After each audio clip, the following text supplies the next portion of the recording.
You're listening to DraftKings Network.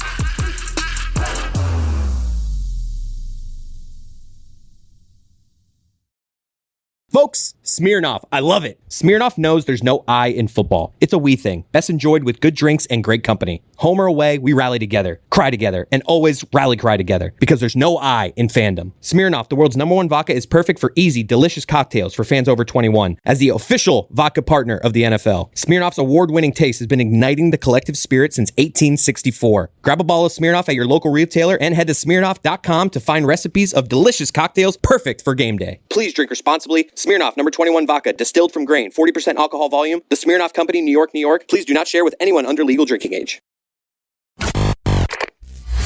Izzy, you and I have been trying to put together a documentary here for a while about some of the athletes in sports who have had to overcome the obstacles that are all over the place, even today, for gay athletes. And Billy Beane is at the forefront in baseball of trying to make baseball trying to make baseball a safer space, a more enlightened space for some of the caveman views that have strangled us for a while in and outside of sports.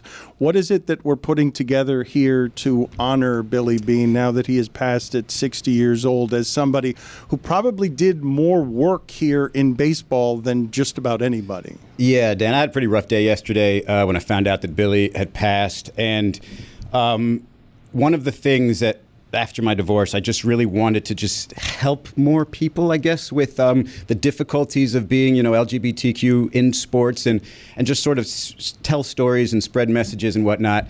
And one of the people who was super influential to me growing up was Billy Beane. When I was in college, effectively my senior year, he was coming out publicly. And it was the first time that I'd ever seen or felt that from somebody, in sports, somebody that I didn't know Billy Beane at the time, but I immediately looked up to him for what he had done.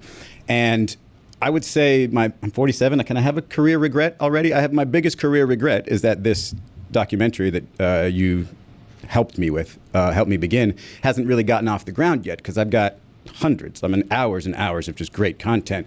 And this was one of them, my interview with Billy Beane. And I had never spoken to Billy before.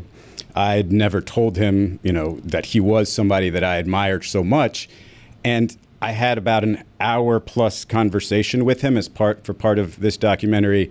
And it was mind blowing to hear Billy. And what you're going to hear is just a 9-minute segment, a couple of things pieced together of him just telling different elements of his story.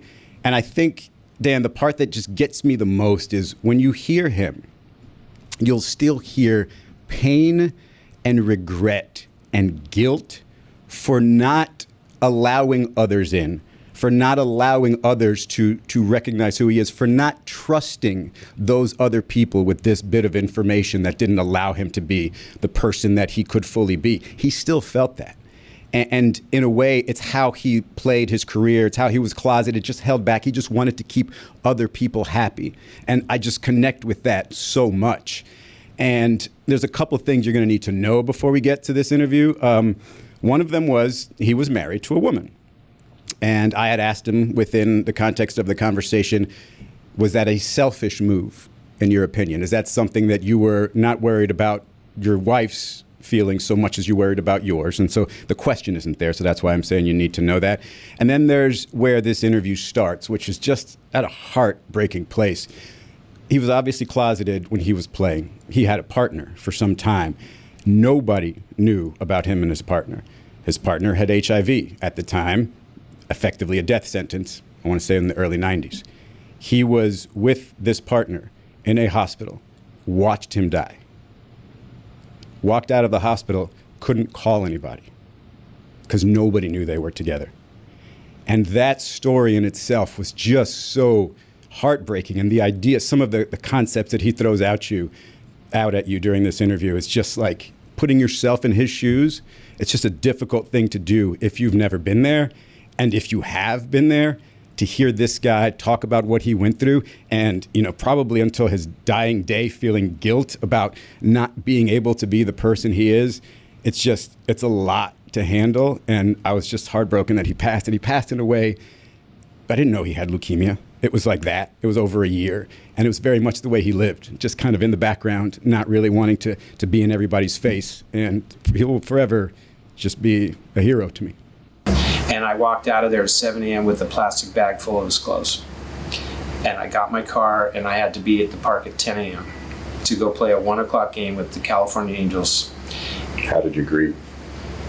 I just couldn't deal with it, you know, and I didn't know who to call or what to say. I had never introduced him to any person that I knew. I called his sister. Was the only person that really knew about us. He was a twin. And that was, you know, and I basically said, I can't talk right now. I have to go, you know, and, you know, a million questions. And, you know, she didn't even know that he was HIV positive, you know, I mean, just the denial, you know, the layers of lies and how complicated your life becomes when you can't live transparently. And it's just so hard to relive, you know, that moment. And I wish that I could have said a few things to him before he left. And, you know, those days will never come back, you know. I think when I was alone and in the dark, I felt super sorry for myself, and then I started to resent baseball. And then I thought, I just can't imagine what would happen if somebody found out about me. And I just, without talking to my parents or my brother or Brad Osmus, my roommate, you know, who's giving me a hard time about that choice all the time, like, how could you not believe that we would care about you? I just thought it'd be better if I just skipped out. And, you know, I just saw Trevor and Bochy at the winter meetings and, you know, grabbed a meal with Brad and you know, we laugh, but then I think when I'm in the mix, there's a sense of disappointment. And those guys have had, you know, 2 Hall of Fame careers, and a guy's a manager in the big leagues after playing 18 years. Those are great success stories, and I'm so happy for them. And I just wonder, like, what if I wouldn't have given up on myself, what I might have been able to accomplish. And those relationships, Israel, were so important to me that I was afraid to test what they would be like if someone knew all about me. And I know that you can relate to that. And maybe part of my life journey allowed someone like you to not wait till it was too late. And how many people you touch in this world with your message, with your voice, and with what you're passionate about, and it fills me with joy. Maybe it was selfish. I've met, when my story came out and all of a sudden, you know, people were interested in who I was, I met so many people that were in their 60s that had grown children and had known that they were gay from the age of 10 or 15. And if I'd had 1 or 2 conversations with someone in our community, I would not have gotten married. But I never had that conversation.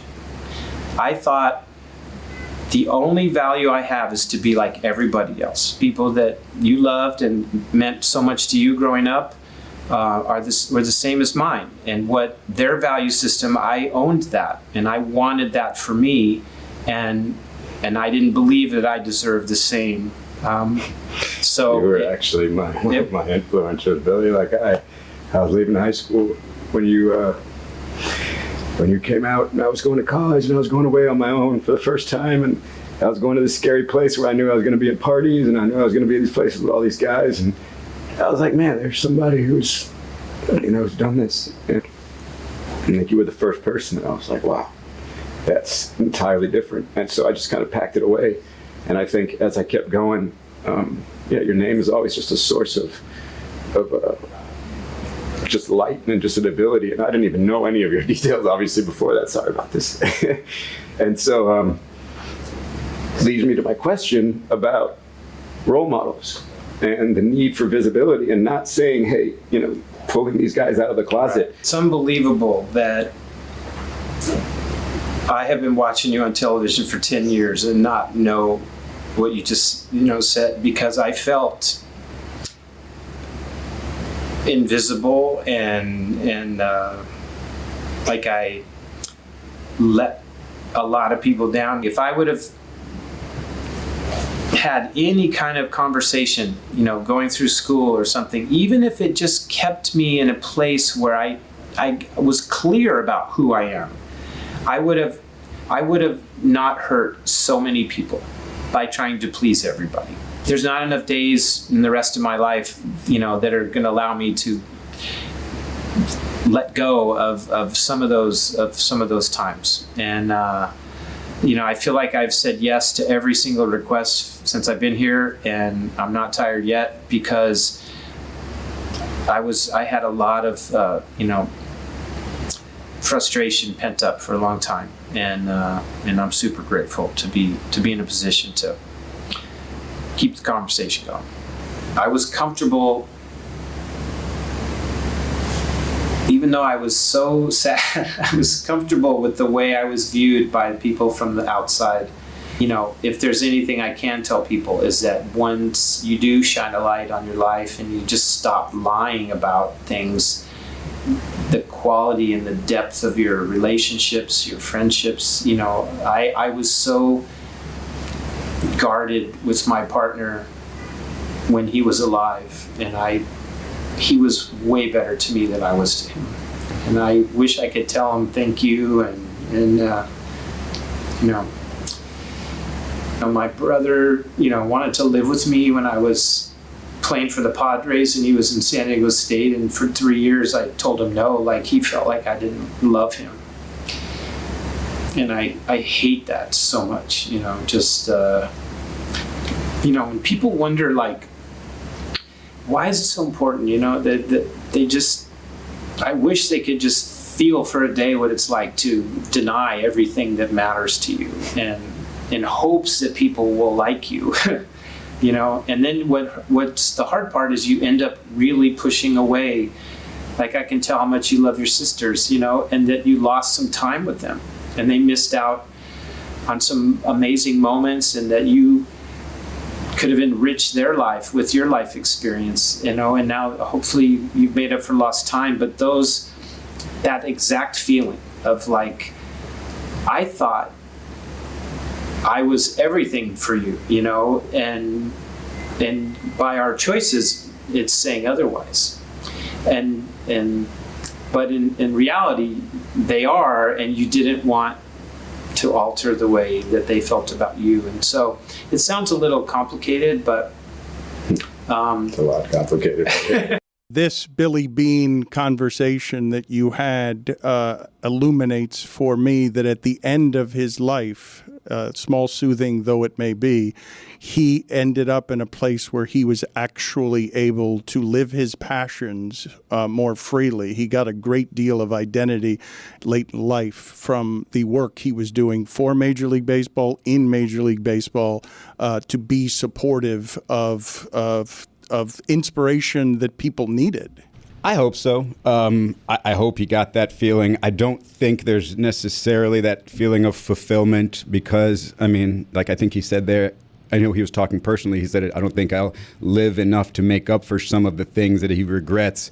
But I also think that he probably wanted to see more people out. I would think he wanted to see more a different, sports scene than he saw when he played. And it's pretty similar now. But I think the message that I hear the loudest is just that, like the idea that he felt invisible. Like, are you kidding me? Like, you made the major leagues, for one, and you did it hiding this great secret, this big secret, and then when you come out, like, he changed my life, but you feel invisible. Like, that's how powerful this sort of overreaching, overriding, like, just feeling of doom is, because you're just like, well, nobody's gonna like me. And it was just so relatable to hear.